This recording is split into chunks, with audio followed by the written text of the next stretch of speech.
Dude. The Ten Commandments.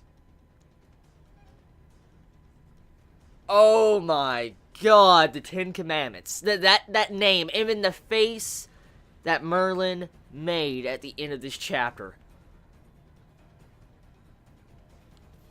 Wow, that face that Merlin made is something else. Like, I don't know if that face was of someone being very frightened of their enemy, or if that was a face of someone so frightened that they were excited for their enemy, because Merlin states that she was very excited. You see all her ingredients, like, rotating and flying around in the room after Merlin finding out that it was the Ten Commandments, and when I saw that, I'm like, yo, Merlin, what the hell? So, Merlin knows of these people, and Merlin, it seems like she is frightened. And I'm like, what the fuck is, oh god, like, so, we find out that these Ten Commandments, they are actually directly underneath the Demon King. Oh my god, they are directly underneath the Demon King. These Ten Commandments. And that would mean that since they're the Ten Commandments, they probably each have their own set of laws or rules they have to follow. Because, I mean, we have the sins, and now we have the Ten Commandments. I'm like, dude, Nakama Sensei, fucking A, man. Oh my god. The setup for this arc is just unbelievable. This arc setup is just so fucking immense. Damn. Like, that ending. That straight up ending. I mean, it's not even just that. It's not just that. This freaking chapter, it sets up Gowther, the Gowther betrayal, as I have been stating for quite a long time, and also probably setting up Merlin too. With this chapter, we have it to where Gowther is being very, very suspicious. Not just like it's suspicious to where you can tell by one panel, but you can definitely tell because of what he did at the end of this chapter. What Gowther did at the end of the chapter is definitely an alarm bell of saying something is going wrong. Bad. It's really bad, because Gowther as a character, since the first time we have seen him, he has never shown emotion at all. He hasn't. And then, through the course of this journey, of this latest arc, he has slowly shown emotions, but barely. But he's shown some emotions. And then he gets a lover out of the blue, Girda out of nowhere. And the big question is, like, what the fuck? Why Girda of all people? Like, why? He gets with Girda randomly, and Girda falls in love with him. And, I mean, we have to factor this in. He is the sin of lust. We know that. Gowther, the sin of lust. So, we know for a fact most likely he can attract anybody he wants if he really wanted to. But the thing is we never seen him actually display this sin in the past. We never did. So this is the first time we get to see it. And we do know that Gowther's armor is really connected to his being, because Merlin really wants that armor back. Like, you know, as I have already stated, a bunch of us already stated, and Fear Eyes and stuff like that, that armor clearly suppressed Gowther's emotions. It definitely suppressed his, like, you know, lust. I'm willing to bet that. Placing money on top of that. And with this, you could tell something is really funky with Gowther, because Girda is not even acting like the standard Girda. She is watching Gowther pretty much about to use magic on her little brother. Like, he had, like, this magic coming out of his hands, and he's about to freaking... I'm like, whoa, what are you doing to Girda's brother, Gowther? Whoa, what the fuck? So, with that ending conclusion, Girda is just sitting there watching it. And from what we know of Girda, she would kill people for her brother. She would. She would downright kill people for her brother. And she just sits there. And then, you know, this event has been foreshadowed a couple chapters back. Remember when I stated when I was talking about Gowther and Merlin? There was one slight, tiny little panel around chapter 103 or 104, somewhere in there, or it's 102. You get to see where Gowther, when he first stays with Girda in her house, you will see to where, you know, Girda's little brother is actually eating by himself, all alone in the darkness. And so this event has been foreshadowed, talked about a little bit, like it's been there, and it's been showing that this has been building up to something grave, like something major is about to happen. And I'm debating on what is really going through Gowther's mind, because in this chapter, Merlin gives Gowther this jar of medicine, okay? It's this little jar of medicine. It looks oddly similar to what Diane's medicine is. Honestly, it does. But anyways, besides that, the medicine that Merlin was giving to Gowther, pretty much, Merlin states, like, you should take this every day. Take this every day. It's pretty much to, like, strengthen your armor. Like, it's to make your armor stronger. And I'm guessing that's, like, a replacement for Gowther's armor, since technically the armor is gone. And so Merlin is trying to make sure he stays in check. And when we see him eat it, everything looks fine. He leaves Merlin's hut, and all of a sudden, he spits out the freaking medicine, and when he slings the bottle to the ground, I'm like, fuck? Like, whoa.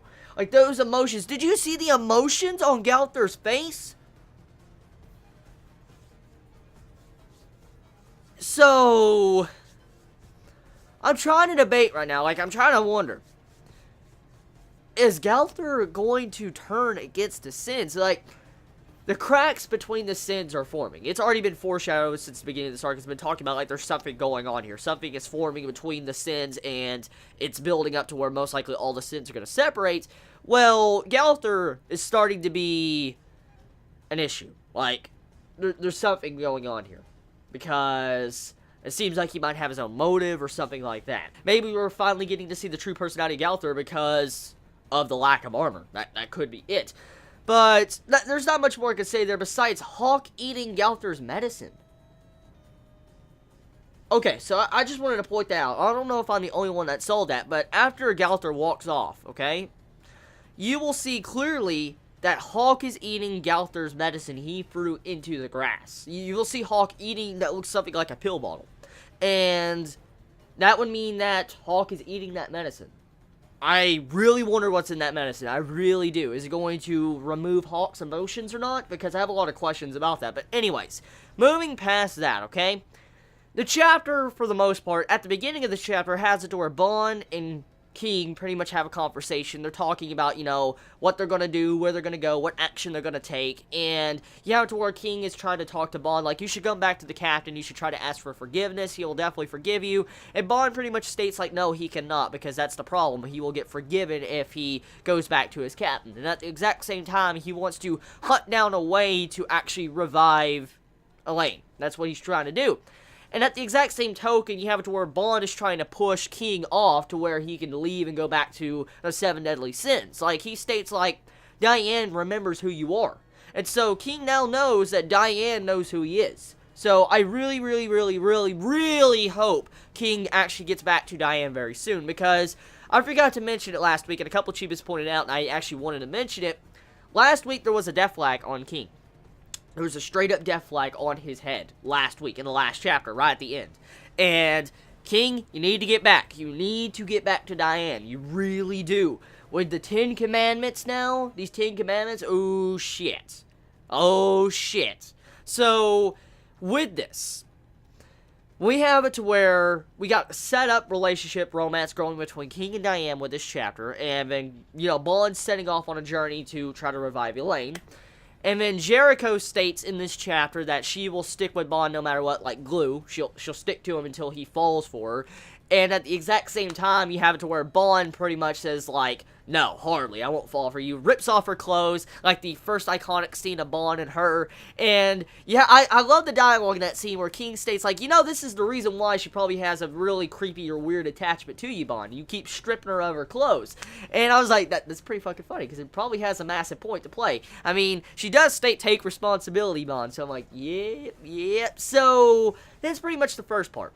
And then you go into the next part with Elizabeth and Diane and stuff like that. Pretty much we find out that Diane does remember, you know, King. And then Elizabeth's running off because she's very embarrassed of Meliodas and she's not really talking with him. Which in turn leads to the Gowther part with Merlin. And then Merlin in the 10 Commandments part with Meliodas. So, that's pretty much the structure of the chapter. And for the most part, the chapter is, once again, setup. Which we need these setup chapters for the upcoming threat. These 10 Commandments. Dude, and like, oh my god. 10 Commandments right underneath the Demon King. Oh shit. Like, this is going to be, whoa. Like, okay. As I stated like 2 weeks back, Nakama Sensei has already confirmed an article around in November that we should see Escanor this month. We should see Escanor.